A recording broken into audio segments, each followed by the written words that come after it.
Hi everyone, Danya here. I'm getting ready to make a card for my friend. Her birthday is actually July 4th. So she was born on 4th of July, Independence Day. So I'm going to play off that theme when I make her card. And what I'm thinking of doing is I'm going to stencil using the circle dotted stencil. But I'm thinking I'm only doing partial, like maybe the 3 explosions, and I'll be doing those in red and blue. And then I wanted to use this stamp set, Fireworks for Squirrel. I thought it'd be cute to put the squirrel down here looking at the rocket, sort of. And then I wasn't sure what I wanted to do on how to place happy birthday. I thought first these dies. But what I really want to do is I want to take these words, stand-up words,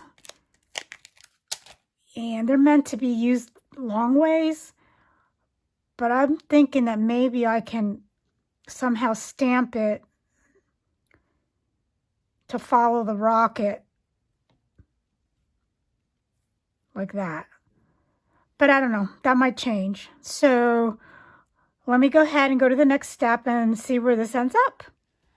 Okay, so I've masked off on the bottom the part that I don't want to stencil onto the paper. And by the way, this is an A2 size card, and this piece of paper is 4 by 5 1/4. I'm going to use strawberry and blueberry ink and my blending brushes, and I'm going to start coloring the color down. Not too concerned of overlapping because blue and red does make a pretty purple.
Okay, so now let's get started by coloring in the images.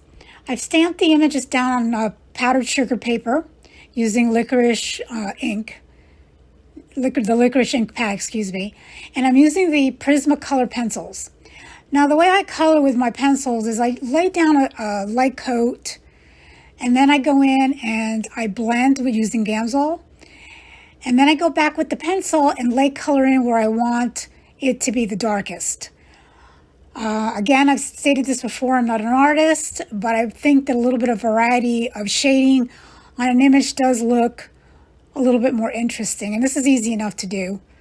I mean, as you can see, all I do is just scribble the color in, use Gamsol, and then go back and add a little bit more dark color.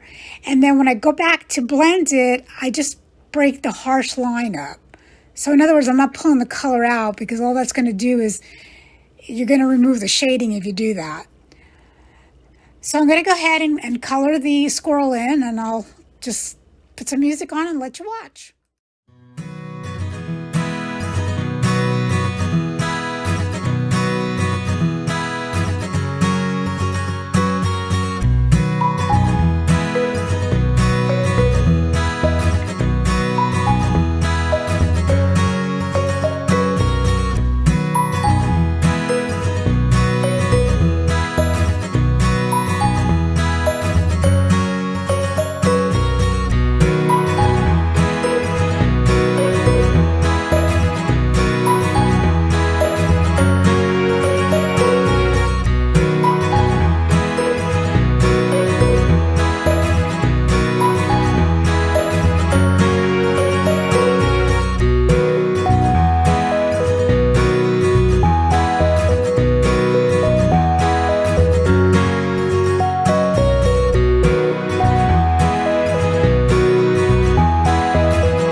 Okay, so as I finish up coloring the squirrel, I'm going to take the gray pencil and I'm going to start adding a little bit more shading in certain areas on the squirrel, mostly under the face, in the arms, and around the tail. And you will see that I'm going to be doing some strokes. I'm going to add a little bit of texture just to give it a little bit more interest, more depth to the image.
Okay, so I went ahead and cut out the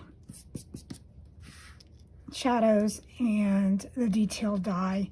And usually what I like doing is taking the black marker, and let me take my glasses off so I can see what I'm doing, and going around the edge to finish off, cover that white, like so. Okay, I'll do that for both the squirrel and for the and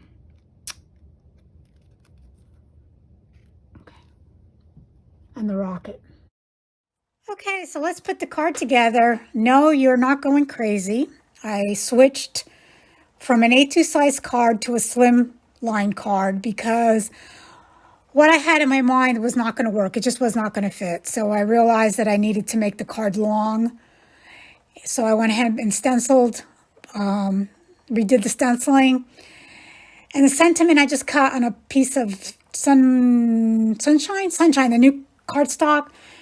And I cut it out and inked it to make it look like the fire coming out of the rocket. The die set also includes these cute little bursts.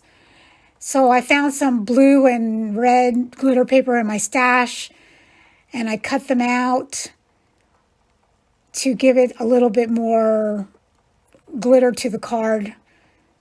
Because after all, you know, I can never just stop at where it is. I always have to keep right on going. I also took some ribbon, gingham ribbon, and I'm going to put it on the squirrel's head because it is for my girlfriend, so I wanted to make it a little bit more feminine. What I did not show here in the video was after the card was completed, I took a green apple marker and I grounded the squirrel. In other words, I just scribbled a few lines underneath his feet because he appeared like he was floating in midair.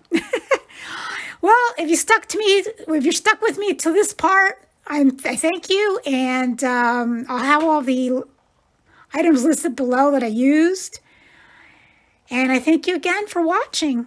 Have a great day.